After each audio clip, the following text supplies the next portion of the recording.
हमारे इस channel Mithila junction को लाल button दबाकर सब्सक्राइब करें व घंटी के निशान का बटन दबाएं ताकि सभी नए वीडियो आप तक तुरंत पहुंचे बिल्कुल मुफ्त।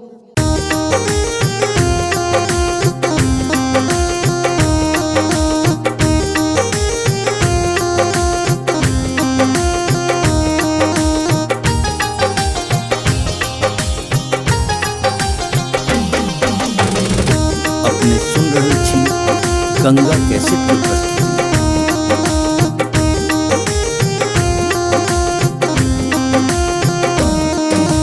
दर्शन दका भव सागर सा पार क दियो, दर्शन दका भव सागर सा पार क दियो। भोला दानी अपन भक्त के उद्धार क दियो, भोला दानी अपन भक्त के उद्धार क दियो।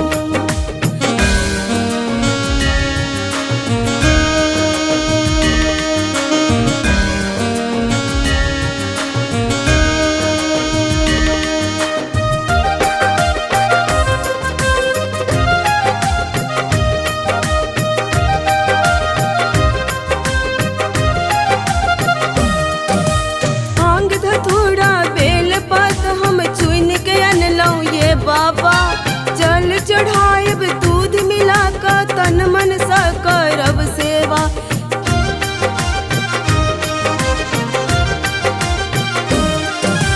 भांग धतूरा बेल पात हम चुन के अनलऊं यो बाबा, जल चढ़ायब दूध मिला का तन मन से करब सेवा। सुंदर सुंदर सपना सब साकार कर दिया, भोला दानी अपना भक्त के उद्धार कर दिया, भोला दानी अपना भक्त के उद्धार कर दिया।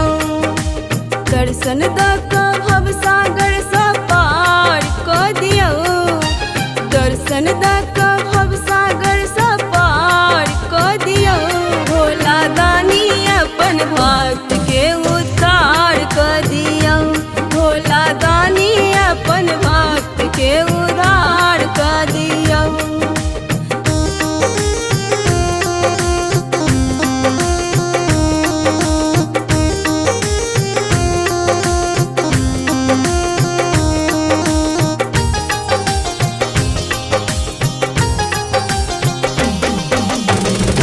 अपने सुन रहे छी गंगा कैसेट की प्रस्तुति।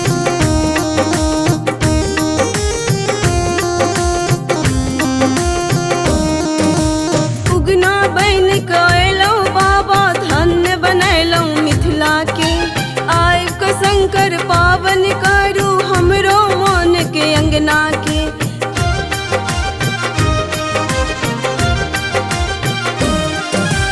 उगना बन कैलौ बाबा धन्य बनैलौ मिथिला के, आइ क शंकर पावन करू हमरो मन के अंगना के।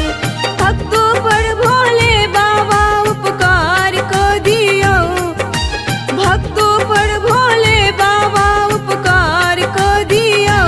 भोला दानी अपना भक्त के उद्धार कर दियो, भोला दानी अपना भक्त के उद्धार कर दियो।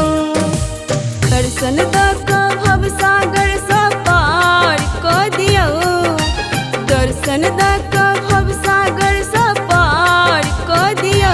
भोला दानी अपन भक्त के उद्धार कर दियो, भोला दानी अपन भक्त के उद्धार कर दियो। दर्शन दका भव सागर सा पार कर दियो, दर्शन दका भव सागर